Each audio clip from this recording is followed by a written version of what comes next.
Seja bem-vindo ao podcast do Ministério Fronteira.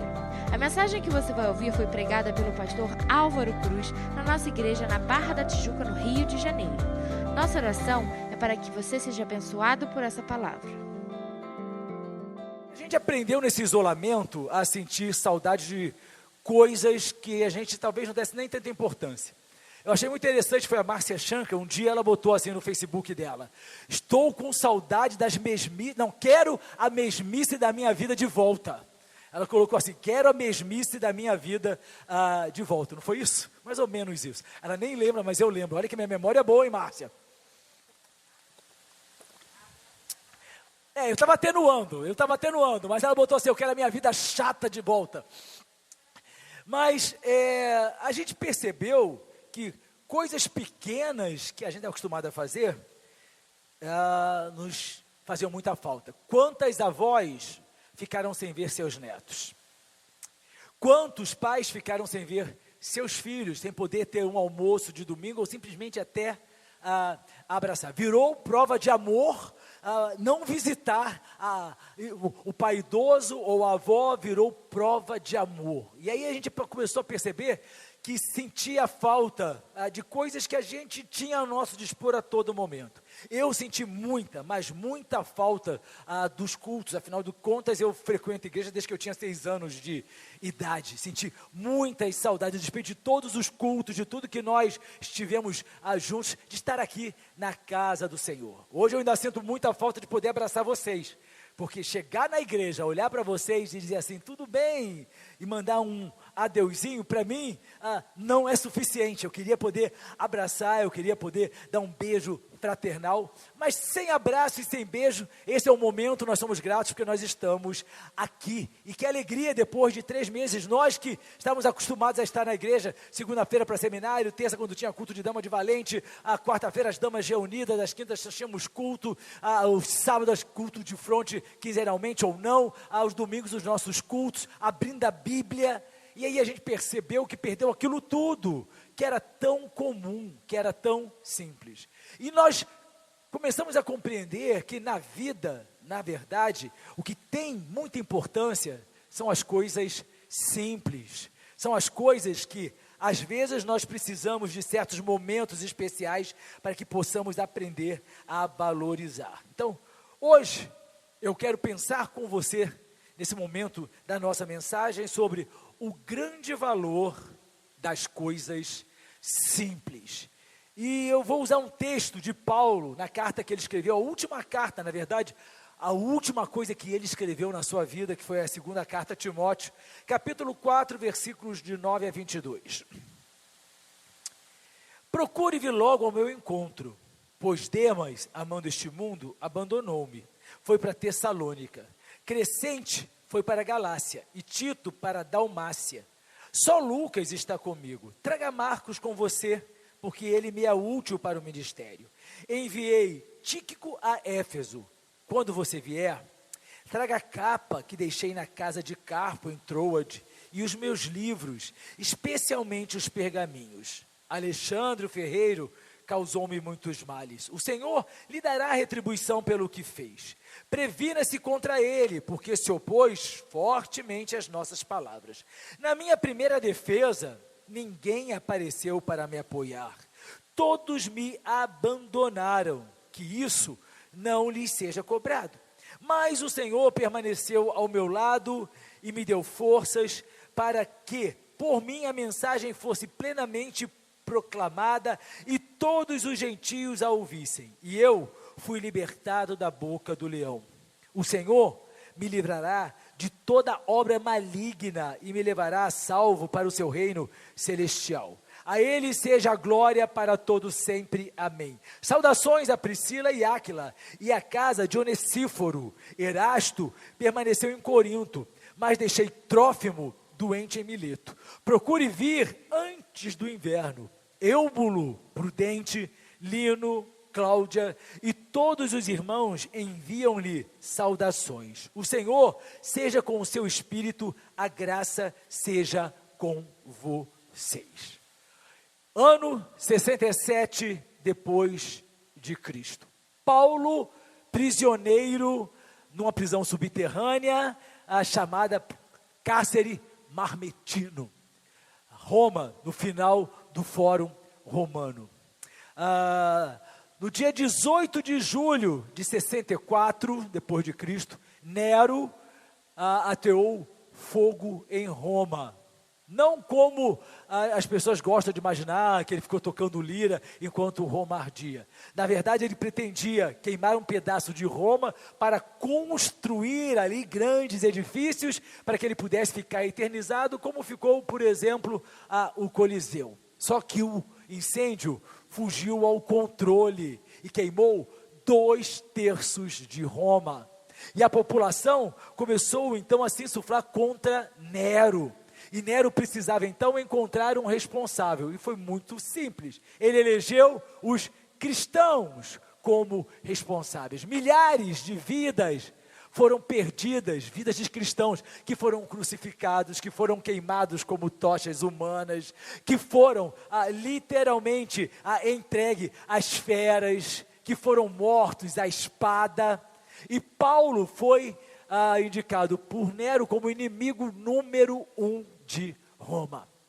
Paulo, é claro, ele já havia sido preso anteriormente em Roma, e naquela ocasião morava numa casa alugada, com todo conforto, podia receber os amigos. Depois ele foi liberado, fez a 4ª viagem missionária, e quando foi acusado por Nero, não pensem que ele foi prisioneiro a mando de Nero, ele se apresentou voluntariamente.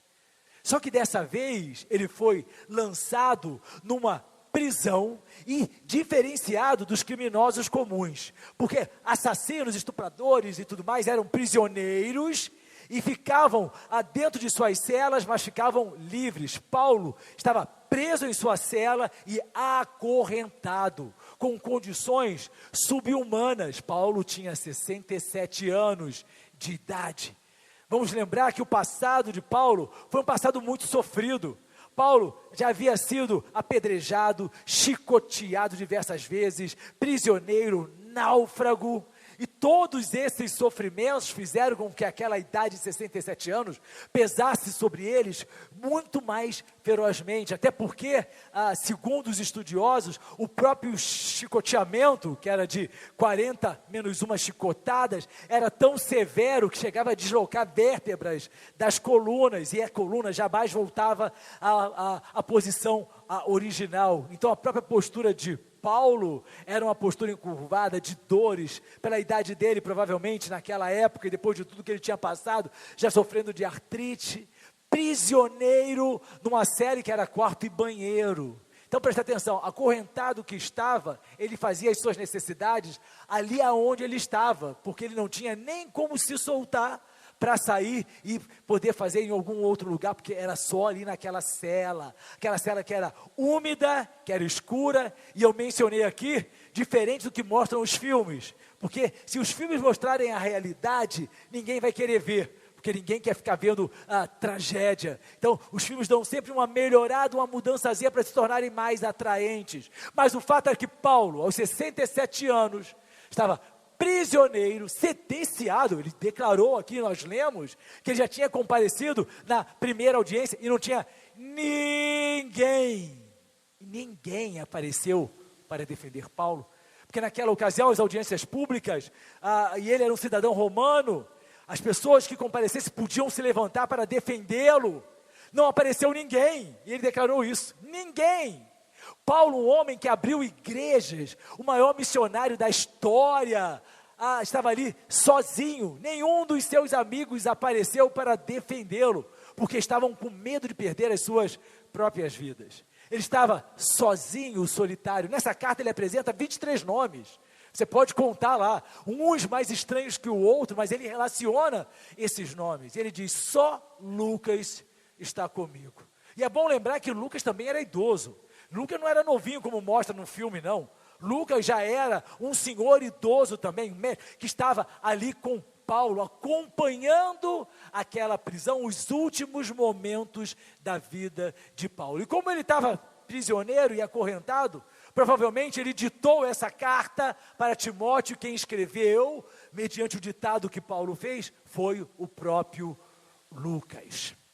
Um homem, queridos, que tinha sido tão importante, um homem que tinha acesso ao Sinédrio, que era o órgão máximo da justiça do povo de Israel, um homem que tinha acesso ao sumo sacerdote, um homem que foi formado, como ele mesmo declarou, aos pés de Gamaliel, um homem culto, um homem que falava diversos idiomas, um homem que tinha cidadania romana, por isso que ele não podia ser crucificado, porque o cidadão romano não podia ser crucificado, um homem ilustre, agora reduzido a um velho abandonado, numa prisão fétida, escura, imunda, fazendo as suas necessidades no próprio local onde ele está preso.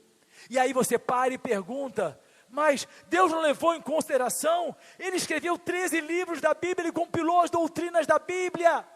Ele literalmente deixou para nós o caminho registrado de como nós deveríamos nos portar para que pudéssemos chegar aos céus. E qual foi a recompensa dele? A recompensa dele foi terminar os seus dias abandonado numa prisão sozinho, solitário, com frio. Na carta que eu li, ele pede uma capa. Por quê? Porque ele sentia frio. Deus esqueceu de Paulo? Deus abandonou Paulo? Olhem para mim, queridos. Deus não trabalha com reconhecimento humano. O reconhecimento de Deus não é humano. A honra de Deus não é a honra humana. E eu sei disso, por isso que eu digo, eu e Elaine, tudo que nós fazemos, eu falo isso para o pastor Tiago e para o pastor Johannes, tudo que nós fazemos, fazemos para Deus e só para Deus, não esperando reconhecimento de nada nem de ninguém. Por quê? Porque a honra de Deus não vem através do reconhecimento humano. Enquanto militar que eu fui, na época que eu saí da Marinha, eu era da minha turma quem mais medalhas tinha. Eu tinha medalha, mérito Tamandaré, mérito argentino, não sei mais o que, até no corpo de bombeiro, era tanta medalha que fazia uma placa que eu tinha que colocar. Deus não dá medalha não, queridos, a gente não trabalha para Deus esperando o reconhecimento vem de Deus, só de Deus e sempre de Deus, porque o reconhecimento dele é eterno. Nós vamos comparecer diante do tribunal de Cristo, e no tribunal de Cristo, aí sim, aí eu fico imaginando o galardão de Paulo, eu fico imaginando o galardão que está reservado para este homem, e ele sabia disso, porque ele declarou, eu sei em quem eu tenho crido, e ele é poderoso para guardar o meu depósito, até o dia final. Ele não esperava reconhecimento de Nero, ele não esperava reconhecimento da igreja, ele sabia em quem ele tinha crido. Você precisa saber em quem você crê, você precisa saber quem você é, nós precisamos saber o que nós queremos dentro do nosso relacionamento com Deus. Deus não trabalha com os valores humanos, nós trabalhamos com méritos de que quem tem muito é importante, quem tem muito cargo é importante, quem tem muito dinheiro é importante, quem tem muitos bens é importante. Deus não trabalha com quantidade. A Bíblia é clara, muitos são chamados, poucos os escolhidos. E eu fico às vezes imaginando, nós temos tantas igrejas espalhadas pelo mundo, igrejas às vezes com 20, 30 mil pessoas, que são membros daquela igreja, muitos chamados, mas quantos estarão ali no céu? Quantos? Poucos. Deus não diz nem mais ou menos não, ele diz poucos, poucos. O que é pouco para você? O que é pouco para mim? Deus está dizendo assim, não são os muitos, queridos, são poucos. Deus trabalha com qualidade. Não, Deus não trabalha com os parâmetros humanos. Nós precisamos viver a nossa vida relacional com Deus sem querermos baseá-la nos nossos valores humanos. Porque Deus tem que me abençoar dessa forma, Deus tem que fazer dessa forma, Deus tem que cuidar dessa forma, quando na verdade os parâmetros humanos não significam nada para Deus. Paulo sabia disso. E aí eu fico até imaginando os seus colegas que se formaram junto com ele quando ele era Saulo, lá aos pés de Gamaliel, que era o rabino mais ilustre do século I. Ou seja, a formação dele foi da fina flor da instrução.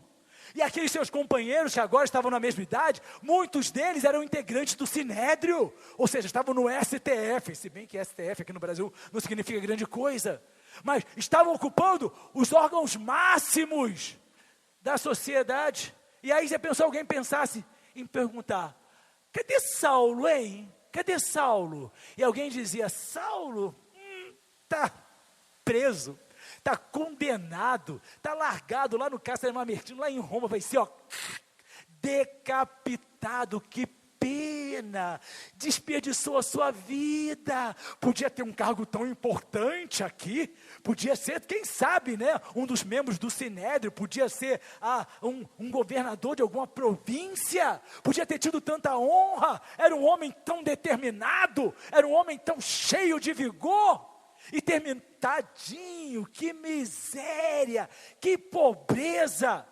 Quem é que lembra do nome desses homens? O nome de Paulo está eternizado, e sempre que eu falo do nome de Paulo e de Nero, eu me lembro o que um pastor uma vez falou para mim. Paulo e Nero, hoje a gente dá o nome de Paulo aos nossos filhos, e Nero, nome de nossos cães. Um era imperador, o outro era prisioneiro. Paulo seria decapitado como foi, lá em Roma. Quem esteve comigo na nossa primeira caravana, nós visitamos o cárcere mamertino e visitamos também ao local onde Paulo, por tradição, foi decapitado, que é onde hoje existe uma igreja chamada São Paulo Extramuros, aonde acredita-se, entre aspas, que o túmulo dele esteja. Que final de vida é esse?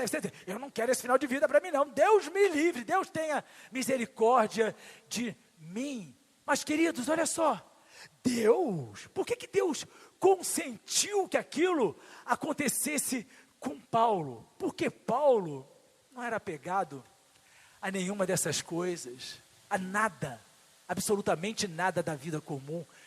Jesus não tinha nem onde repousar. Me aponte os apóstolos que nós tanto reverenciamos. Os apóstolos, a igreja apostólica, a fé dos apóstolos. O que tinham os apóstolos? Quais eram os títulos honrosos? Vai ver a morte de cada um deles, vai ver a vida de cada um deles. Uma vida simples, mas vivendo para aquilo que verdadeiramente era importante. É isso que Paulo me mostra. O que verdadeiramente é importante é eterno. Não é. O que é verdadeiramente importante a gente não vê, porque o que a gente vê é passageiro, mas o que nós não vemos é eterno. As coisas dessa vida passam, acreditem, passam. Não é, querido, que nós tenhamos que ter o mesmo sofrimento de Paulo, mas nós também sofremos. Talvez nós não sejamos espancados aqui nesse país, porque lá na África, lá no Oriente, a igreja nunca foi tão perseguida como está sendo na atualidade. E os cristãos estão sendo mortos, estão sendo queimados, estão sendo assassinados dentro das próprias igrejas, por amor a Jesus Cristo. E o que é que nós sofremos?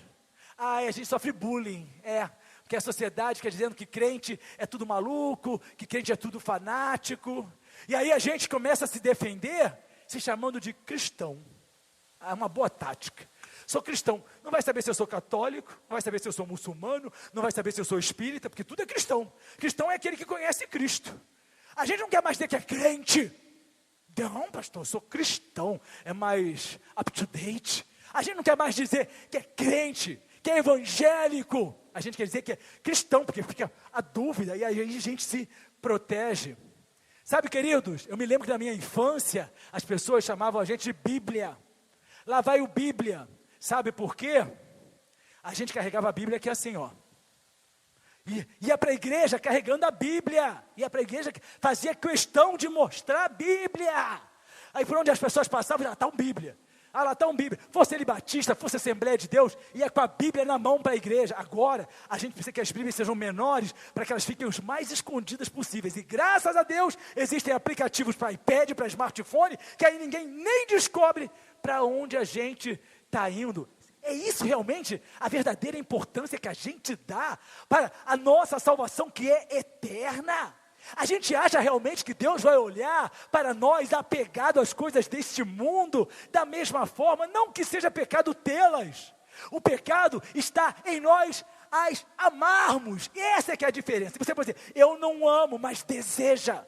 Você pode até com a boca dizer que não ama, mas essa é a sua prioridade. Esse é o seu objetivo. Paulo estava literalmente abandonado.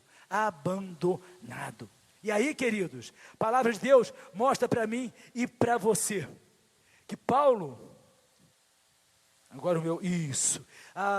Paulo, ele escreve para Timóteo, E ao escrever, ele fala da sua solidão, do seu abandono, do seu sofrimento, mas ao mesmo tempo ele estimula em Timóteo, porque Timóteo era muito mais jovem que Paulo, Timóteo era tímido, Timóteo era ainda frágil, e ele tinha muito medo que Timóteo viesse a ceder, mercê de tantas pressões que ainda teria a que sofrer. Então ele vai e escreve para Timóteo, para estimular a fé de Timóteo, para que literalmente ele mostre a sua fragilidade. Paulo nunca se mostrou tão frágil.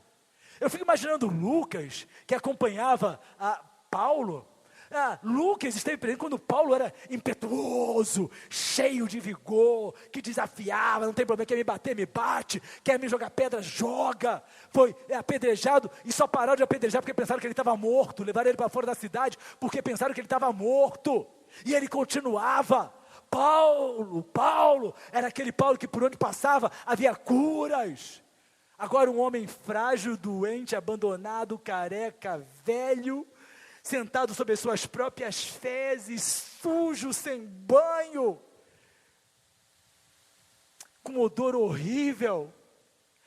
Era difícil até para Lucas reconhecer nele um Paulo.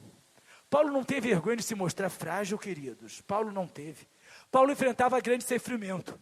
Mas sabe o que ele nos ensinou? O que vai nos separar do amor de Cristo? Paulo nos ensinou isso. Enfrentando o grande sofrimento. O que nos separará do amor de Cristo? Um sofrimento na prisão? Um sofrimento na prisão? Pensa numa época de sofrimento da sua vida.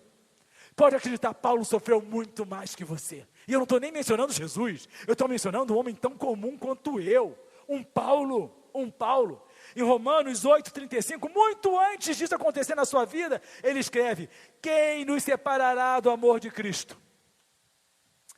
Tribulação, angústia, ou perseguição, ou fome, ou nudez, ou perigo, ou espada. Quem nos separará do amor de Cristo? Queridos, nada nos separará do amor de Cristo. A única coisa que pode separar você do amor de Cristo é você mesmo.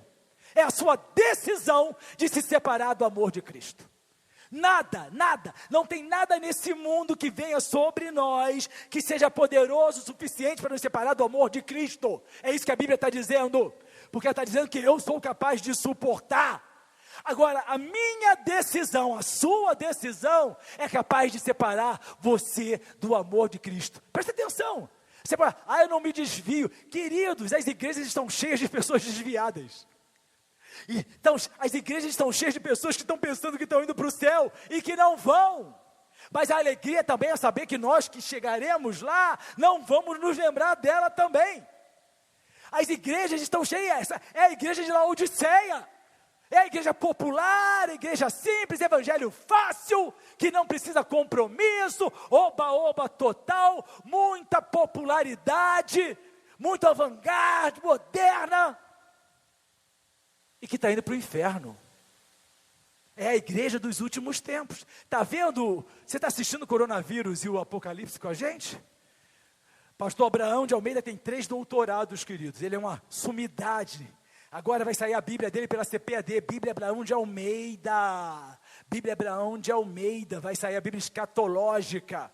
E a gente tem o privilégio de tê-lo. E eu já vou até antecipar para você aqui. Tá certo? Setembro, o pastor Abraão de Almeida vai estar aqui na igreja fazendo a semana da escatologia.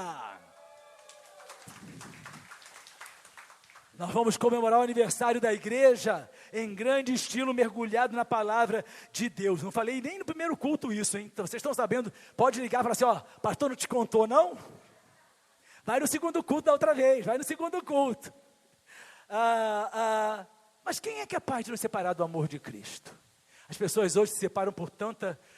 Casamento nunca foi tão fácil de desfazer. Se casamento hoje se desfaz por conflito de gênio, não é isso? Como é que fala? Incompatibilidade de gênios. Quanto mais o compromisso com Deus. Paulo se sentia humilhado, sim. Humilhado, mas ele não se sentia envergonhado. Ali está Paulo, eu sou Paulo, servo do Deus Altíssimo. Ele estava preso, mas ele não se sentia envergonhado, não se envergonha. Em 2 Timóteo 1,12 ele diz assim: por essa causa também sofro, mas não me envergonho, Porque sei em quem tenho crido, estou bem certo que Ele é poderoso para guardar o meu depósito até aquele dia. Em 2 Timóteo 1,8 ele diz assim: portanto, não se envergonhe.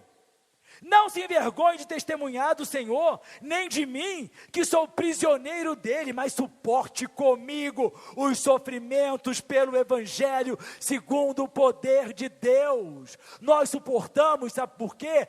Deus, através do seu poder, nos dá condições de nós suportarmos. Não se envergonhe de ser luz na sua família, não se envergonhe de ser luz no seu trabalho. Quantos crentes hoje fazendo o jogo da sociedade? Não, eu vou fazer, eu nem devia estar fazendo isso, mas eu vou fazer para tentar, sabe, para quê? Para quê mesmo? A Bíblia diz assim, não se envergonhe, não, suporta. Romanos 1,16 ele diz assim: não me envergonho do Evangelho, porque é poder de Deus para a salvação de todo aquele que crê, primeiro do judeu, depois do grego. A gente não pode ter vergonha de viver o Evangelho, de dizer não para a sociedade quando a gente precisa dizer não, de viver conforme Deus determinou que nós vivamos. A gente não pode se envergonhar do Evangelho, porque é poder de Deus para a nossa salvação. Era um tempo muito difícil na vida de Paulo. Ele estava abandonado e solitário. Um cara que abriu tantas igrejas, o maior missionário da história, a quantidade de pessoas que ele conheceu, olha só, ele manda abraço para tanta gente. Claro, ele fala de pessoas que o machucaram também, mas ele seguiu adiante. E ali naquele momento ele estava sozinho, totalmente abandonado. Ninguém apareceu na defesa dele para apoiar, ninguém. Tem alguém para defender esse cara? Aí alguém deve ter dito, se não tem ninguém, boa coisa ele não deve ser não. Boa coisa, porque a língua popular é sempre assim. Paulo experimentou solidão, experimentou abandono, estava solitário. Somente Lucas ficou com ele. Lucas, doutor Lucas. Paulo fragilizado, Paulo doente. E o que mais se tem quando nada resta? O que Paulo tinha? Nada. O que ele tinha? Nada nem ninguém. Ele sabia, vou morrer. Por isso que nesse mesmo capítulo ele diz, combati o bom combate, acabei a carreira e guardei a fé. Nesse mesmo capítulo 4 ele diz, vou sendo derramado como oferta de bebida, porque minha vida está acabando. Eu estou chegando ao final da minha vida. O que a gente tem quando nada nos resta? É lindo, queridos, que Paulo em momento algum reclama. Paulo, mesmo com as suas mãos presas, conseguia tocar a face de Deus, porque ele vivia uma vida plena e sincera. Ele ansiava por uma vida normal nos seus momentos finais. O que ele queria era uma vida normal. Ele mostra para mim e para você que nós precisamos valorizar as coisas simples da vida. Raras vezes a vida de Paulo foi normal. Como vai ser normal?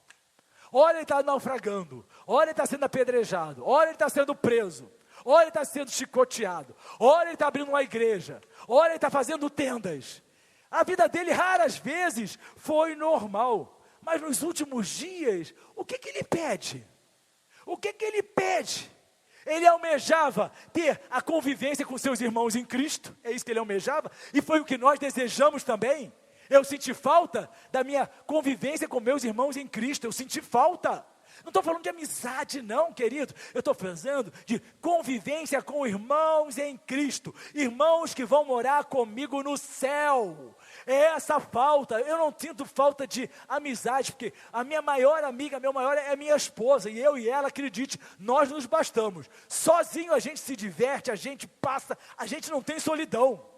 Acredite nisso. A gente viaja sozinho, a gente faz tudo sozinho. É claro, a gente ama estar com nossos filhos, mas a gente não sofre de solidão, não é isso que eu estou falando não. Mas falta de conviver com irmãos em Cristo, ou seja, vinculados pela fé, pelo amor, pelo mesmo desejo de morar no céu. E foi isso que ele estava dizendo. Ele parecia, só Lucas, traz também Marcos, porque ele me é útil para o ministério. O cara está morrendo ainda está pedindo para trazer alguém, porque está pensando no ministério. Se eu fosse o Lucas, eu falasse, cara, você vai morrer, esquece esse troço de ministério, você está morrendo, vão cortar a tua cabeça. E Paulo ainda está lá, não, vou chamar o Marcos, que é o último ministério, que eu tenho que ensinar para ele fazer isso, para ele fazer aquilo, pensando na expansão da obra de Deus. A simplicidade deste homem, literalmente, ele sentia falta desse convívio, da alegria de ser igreja.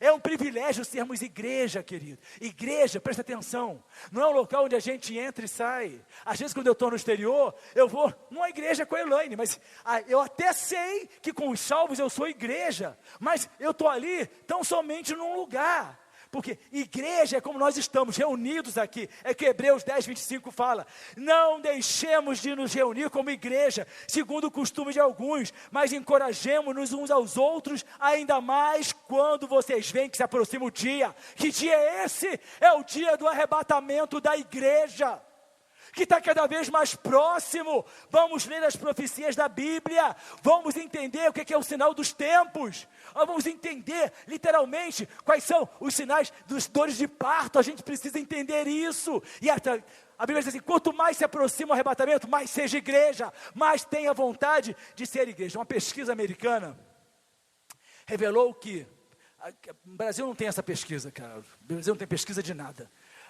que 23% das pessoas não vão regressar para as igrejas nos Estados Unidos depois da pandemia. 23%, quase um quarto das igrejas. Pessoas que se desviaram, pessoas que já apareciam de vez em quando, uma vez ou outra, agora não vou mais não. Pessoas que são muito sensíveis, que se machucam, porque você, André, deu a receita para fulano, mas não perguntou se você queria a receita, ou então, por que a Sol está com uma máscara tão bonita e o Fernando está com uma máscara tão horrível, né? São mistérios da vida. Dá uma melhorada nele aí, por favor. 23%, queridos. Se acontece isso nos Estados Unidos, se a gente fosse fazer por analogia, são pessoas que ficaram pelo meio do caminho, literalmente, que ficaram pelo meio do caminho. Ainda mais quando vocês veem que se aproxima o dia. O que o coronavírus é para você? É uma arma biológica chinesa. O que mais que ele é para você? Vamos olhar para a Bíblia e vamos entender o que é isso. Jesus Cristo está voltando. Se vai ser amanhã, daqui a 50 anos, eu não sei. Mas a Bíblia diz para mim, olha, enquanto você puder se reúna como igreja, ainda mais quando você está vendo que o arrebatamento está chegando. Ou seja, não dá para ser crente fora de igreja. Não dá para dizer a minha casa é a minha igreja e aqui eu vou servir ao Senhor. A gente serve ao Senhor na nossa casa sim. A nossa casa é o local onde Deus está. Mas a casa do Senhor é onde Ele estabeleceu como igreja consagrada para Ele. Essa história, não, eu posso ser crente, já está cheio. A coisa mais famosa hoje em dia. Eu sou crente em casa, minha igreja é minha casa, eu não preciso de igreja, eu não preciso de pastor. Então rasga a Bíblia. Porque vai de encontro aos padrões bíblicos. A gente precisa entender. Por isso que eu digo, igreja a gente escolhe. Ninguém é forçado, a gente escolhe. Eu quero estar nessa igreja, eu amo essa igreja e é aqui que eu quero ficar. Mas a gente não pode deixar de se reunir como igreja. Paulo estava chegando próximo do inverno da sua vida. Por isso que ele fala para Timóteo, procura vir antes do inverno. E era um inverno meteorológico, sim, vocês sabem. A Itália, o inverno é rigoroso. Imagina numa prisão subterrânea úmida, qual não é, sem aquecimento algum, quanto frio não é. Mas era também o inverno da sua existência, porque era o fim dos seus dias. Ele disse, Timóteo, vem logo, vem antes do inverno. Talvez ele estivesse dizendo, eu não sei se eu vou viver até lá. E quais são os pedidos que ele encomenda para Timóteo? 2 Timóteo 4,13. Quando você vier, pega uma capa. A minha capa que eu deixei na casa de Carpo, em Troade. E os meus livros. Especialmente os pergaminhos. Tudo que Paulo precisava dentro da prisão, olha só, era convivência com os irmãos em Cristo. Era sua capa para se aquecer. E também os seus livros e pergaminhos, ou seja, Bíblia. Ele sabia, querido, porque ele precisava ser aquecido. E o que é que nos aquece quando nós estamos no meio do inverno da nossa vida? O que é que aquece você? O que é que me aquece? É claro que nós estamos falando de uma capa, que é um material, mas a finalidade dela é aquecer quando a gente sente frio. E na frieza da vida, o que é que a gente precisa para nos aquecer? Presta atenção! Deus não mandou uma coluna de fogo, mandou para o deserto, mas para Paulo não mandou não. Tinha uma coluna de fogo para esquentar aquele povo rebelde, mas dentro da prisão, puf! Até tem uma mentira lá, em quem já foi lá no Casamento, que Pedro também esteve lá, e que Pedro fez surgir uma fonte de água dentro da prisão, e batizou dois guardas, um chamava Processo e o outro eu esqueci o nome agora. Está lá, quando você vai lá tem um altar, a fonte que Pedro fez brotar, está lá. Agora, Deus não mandou um braseiro. Quando Elias estava fugindo para a caverna, estava lá, pãozinho quente para ele, braseiro para ele. Por que Deus não fez isso com Paulo? A gente vai entender, queridos, que tem coisas que nós precisamos fazer para aquecer a nossa alma. Se você está sentindo frio, é porque nós precisamos de capa. E essa capa tem a ver com a nossa vida, tem a ver com os nossos objetivos, com as nossas metas, tem a ver com aquilo que nós precisamos colocar na presença de Deus, saber se é verdadeiramente esse o caminho que nós devemos escolher, se essa é realmente a vontade de Deus para nós sermos aquecidos pela nossa vida espiritual. Eu fui aquecido durante esses 3 meses, porque todas as manhãs oração, todas as noites culto, manhã oração, à noite. O ano tem 52 semanas, queridos, nós oferecemos ao Senhor 87 cultos, muito mais do que você se tivesse vindo só os domingos durante um ano. A minha alma estava aquecida. O que aquece são as nossas. Eu estou esperando um braseiro de Deus, eu estou esperando a coluna de fogo. Paulo falou assim, traz a capa, aquilo que eu preciso fazer, Deus não fará. Aquilo que você e eu precisamos fazer, mesmo que pareça coisas simples, nós precisamos fazer. Nós precisamos aquecer a nossa alma. E ele pediu o quê? Livros, pergaminhos, palavra do Senhor. 90 dias que a gente não está na igreja. Se eu perguntar, não posso passar desse ponto. Se eu perguntasse para vocês, não respondam. Quantas séries da Netflix vocês viram? Pastor, eu vi aquela. Vi primeira temporada, segunda, terceira, quarta, quinta, sexta. Eu estou doido para chegar a outra temporada. Mas eu também fui naquela outra série assisti todas as séries da Netflix, todas as séries do Prime, do Amazon, assisti tudo que a série que estava disponível, assisti. Quantas vezes você leu a Bíblia? Eu fiquei muito feliz que queridos me passavam mensagens dizendo assim, pastor, estou quase terminando a leitura da Bíblia. Comecei, não sei, já estou no livro tal. Já estou no livro... Muitos queridos aqui da igreja me passaram mensagem assim. E isso, queridos, alegrou o meu coração, sabe por quê? Porque muita gente passou o tempo diante da televisão, alimentando o quê? Nada! Alimentando nada! Porque essas séries não vão alimentar nada na gente, nem em mim, nem em você. De vez em quando eu navego sim, e a cada vez que eu navego eu fico mais surpreendido com a podridão e os falsos conceitos que são passados. É impressionante isso. Muita gente gastou o tempão na televisão, mas a Bíblia sequer abriu. E Paulo está mostrando para mim e para você, no final da minha vida, o que eu quero são livros, são pergaminhos, eu quero a palavra de Deus, porque é a palavra de Deus que vai me dar conforto quando eu estiver triste, é a palavra de Deus que vai enxugar as minhas lágrimas quando eu estiver chorando, é a palavra de Deus que vai me trazer alegria quando eu estiver desesperado, é a palavra de Deus que vai me tranquilizar quando eu estiver angustiado, é a palavra de Deus que vai celebrar comigo quando eu estiver alegre, é a palavra de Deus que vai me fortalecer quando eu for fraco. Tem gente que começou a pandemia, esse período, e terminou pior. Sabe por que terminou pior? Porque se afastou ainda mais de Deus, se dedicou a tanta coisa, menos a oração, menos a leitura da palavra de Deus, coisas simples, coisas fundamentais. Mas pastor, você fala sempre na leitura da Bíblia, você fala sempre em oração, você fala sempre em jejum, você fala sempre em fazer a vontade de Deus, são coisas simples, elementares, mas que são fundamentais na nossa vida. E para terminar, queridos, no inverno da vida, o que verdadeiramente nós precisamos? Quais são as coisas mais importantes para nós? A pandemia mostrou para mim um monte de coisas. Salmo 131, versículos de 1 a 3 diz assim: Senhor, meu coração não é orgulhoso, e os meus olhos não são arrogantes. Não me envolvo com coisas grandiosas nem maravilhosas demais para mim. Não me envolvo com coisas grandiosas nem maravilhosas demais para mim. De fato, acalmei e tranquilizei a minha alma. Sou como uma criança recém-amamentada por sua mãe. Você quer alguma coisa mais básica? Uma criança que acabou de mamar no seio da mãe. Danielzinho estava aqui no primeiro culto, era só olhar para ele. Você quer uma coisa mais simples do que isso? Eu sou como essa criança, eu sou simples como essa criança. Ele diz assim, a minha alma é como essa criança. Está aqui, o salmista escreveu. A minha alma é simples como essa criança. Ponha a sua esperança no Senhor, ó Israel, desde agora e para sempre. Não vamos permitir, queridos, que os holofotes dos valores que a sociedade prega venham a ofuscar a nossa visão daquilo que é verdadeiramente importante. Paulo, um grande homem de Deus, capa e livros. Ele podia ter pedido tanta coisa.